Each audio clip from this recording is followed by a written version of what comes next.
Hello दोस्तों, आज हम आपको दुर्गा पूजा की सरल विधि के बारे में इस वीडियो में आगे बताएंगे। लेकिन इस वीडियो को आगे बढ़ने से पहले अगर आपको हमारे द्वारा दी गई जानकारी अच्छी लगे तो आप इस वीडियो को लाइक करें, शेयर करें और सब्सक्राइब करें। और हाँ, कमेंट बॉक्स में जय माता दी अवश्य लिखें। तो दोस्तों, फिर हम इस वीडियो में आगे बढ़ते हैं और जानते हैं दुर्गा पूजा की विधि। सबसे पहले स्नान करके पूजा के स्थान को गंगा जल के छींटे मारकर शुद्ध करें। फिर पूजा स्थान पर चौकी रखें, उस पर लाल कपड़ा बिछाएं, उस पर अक्षत से 9 कोने बनाएं, बीच से शुरू करते हुए बाहर की तरफ। उसके ऊपर भगवती देवी की प्रतिमा रखें। प्रतिमा के सामने एक जल का कलश रखें। देवी पुराण के अनुसार कलश को 9 देवियों का रूप माना जाता है और इसीलिए 9 रात्रों में कलश की पूजा की जाती है। कलश पर मौली बांधें और उस कलश में थोड़ा सा गंगा जल भी डालें। एक सुपारी, हल्दी, चावल और सिक्का डालें। आम के या पान के पत्ते से कलश को कलश के ऊपर रखें। उसके ऊपर एक नारियल मौली बांध कर रखें। फिर नारियल को पान के पत्तों से सजाकर कलश के ऊपर रखें। अब घी का अखंड दीपक प्रतिमा के दाएं यानी कि राइट साइड पर रखें। अभी जलाना नहीं है। पूजा सामग्री और पूजा की थाली को पूजा स्थान के पास ही रखें। सबसे पहले आसन ग्रहण करें और आचमन लें।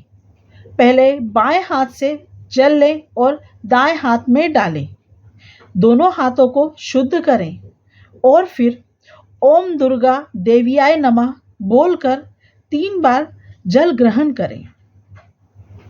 इसके बाद फिर हाथ धो लें। अब अपने आप को तिलक लगाएं, साथ में परिवार वालों को भी टीका लगाएं। अब अखंड घी का दीपक जला दें। याद रखें, यह अखंड दीपक 9 दिन तक बुझना नहीं चाहिए और कलश भी अपनी जगह से हिलना नहीं चाहिए। हाथ में चावल और पुष्प रखें और संकल्प लें, मैं संगीता श्रद्धा भक्ति से आपकी पूजा अर्चना करने जा रही हूँ और मेरी मनोकामना पूरी हो। मेरा घर सुख शांति से भरा रहे, मेरी बस यही कामना है। ये बोलकर माँ के सामने पुष्प और चावल छोड़ दें। फूल से जल लें और जल को प्रतिमा और कलश पर छिड़क दें।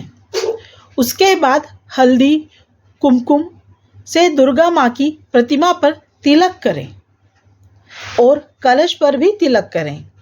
इसके बाद अक्षत को प्रतिमा के ऊपर छोड़ें और कलश पर भी अर्पित करें। अब एक चुनरी माता की प्रतिमा पर चढ़ाएं और कलश पर भी रखें। नारियल पर भी चुनरी चढ़ाएं। अब कलश पर छूटे हुए फूल अर्पित करें और माता रानी की प्रतिमा पर हार चढ़ाएं। इसके बाद श्रृंगार का सामान माता के चरणों में रख दें। सुहागन महिलाएं श्रृंगार को माता के चरणों में रखकर अपने सुहाग की रक्षा की प्रार्थना करें। अब फूल द्वारा माता की प्रतिमा और कलश पर इत्र छोड़ें। अब अगरबत्ती माता को दिखाएं। घर में बने हुए माता के प्रसाद को माता को दिखाकर चौकी के पास रख दें। अब 5 प्रकार के फल माता रानी को चढ़ाएं। याद रखें, माता रानी को खट्टे फल बिल्कुल नहीं चढ़ाने हैं। अब नारियल और दक्षिणा माता की प्रतिमा के पास रख दें। अब मिट्टी का छोटा मटका लेकर उसमें मिट्टी डालें और जौ को बो दें। मिट्टी से ऊपर शुद्ध जल डालकर मटके पर मोली बांधकर माता की प्रतिमा के बाएं तरफ रख दे। अब मटके पर हल्दी कुमकुम का टीका लगा दे। अब वही टीका अपनी मांग पर लगा दें। थोड़े से फूल मटके पर भी अर्पित करें। इस रिवाज को कुछ लोग खेती बिजाना भी कहते हैं। खेती में पहले नवरात्र से लेकर आखिरी नवरात्र तक रोज सुबह स्वच्छ जल डालें। माना जाता है खेती जितनी अच्छी होती है माता रानी उतनी ही प्रसन्न होती है। विसर्जन वाले दिन खेती को लाल कपड़े से ढककर और उसमें कुछ पैसे रखकर विसर्जन करते हैं।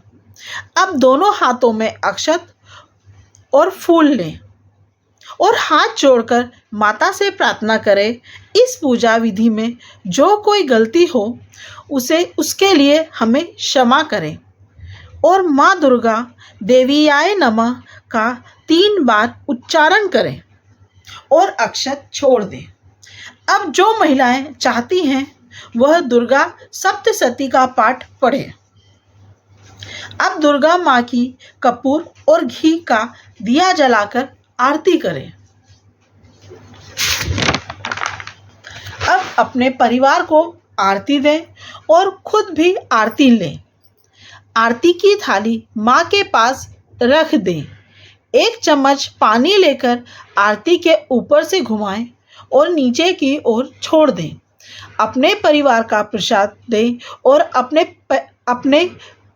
अपने लिए पहले और आखिरी दिन का व्रत किया है। अगर आपने पहले और आखिरी दिन का व्रत किया है तो आप भी प्रसाद ग्रहण कर सकते हैं। और अगर आपने 9 दिन तक का संकल्प लिया है तो व्रत पूरा होने के बाद ही प्रसाद ग्रहण करें। जिन महिलाओं ने 9 दिन व्रत करने का संकल्प लिया है वे माता की पूजा प्रतिदिन माता के दिन के हिसाब से ही करें और वे प्रतिदिन माता को फूल, अगरबत्ती, फल, अक्षत, हल्दी, कुमकुम, चुनरी प्रतिदिन माता को अर्पित करें और आरती करें। अगर हो सके तो दुर्गा चालीसा का पाठ भी करें। नवरात्र पूरे होने पर कलश पर रखे हुए पानी के छोटे से छींटे से पूरे घर में मारें। ध्यान रहे माता को हर दिन अलग चुनरी चढ़ती है जो इस प्रकार है। यानी कि माता को हर दिन अलग अलग दिन होता है माता को तो उनको अलग प्रकार की चुनरी चढ़ती है। जैसे मैं आपको बताती हूँ। शैलपुत्री लाल नारंगी, ब्रह्मचारिणी पीला, चंद्रघंटा सफ़ेद, कुष्मांडा भूरा, स्कंद माता गुलाबी, कात्यायनी माता हरा, कालरात्रि आसमानी या फिर ग्रे, महागौरी नारंगी, सित्रदात्री मैरून या गहरा लाल। अपने परिवार की रीत के हिसाब से कन्या पूजन अष्टमी या नवमी पर किया जाता है। नवरात्र में कन्या पूजन का बड़ा महत्व होता है। इसमें 9 या 10 साल की कन्याओं की ज़रूरत पड़ती है और सभी महिलाएं घर में कन्या के पैर धोती हैं, मौली बांधती हैं, तिलक लगाती हैं और माँ के 9 रूप को स्मरण करती हैं और उन्हें हलवा, पूरी और चने खाने को देती हैं और कुछ तोहफे और रुपये भी देती हैं। जय माता दी कहकर लड़कियों के पैर छूकर उनके जाने के बाद अपने परिवार वालों के साथ महिलाएं प्रसाद व भोजन उसी जगह पर करती हैं जहां लड़कियों को कराते हैं। इसी प्रकार माता की पूजा आराधना बहुत ही सरल तरीके से की जाती है। माता जी की कृपा आप पर और आपके परिवार पर बनी रहे, इसके लिए आप कमेंट बॉक्स पर जय माता दी जरूर लिखें। जय माता दी।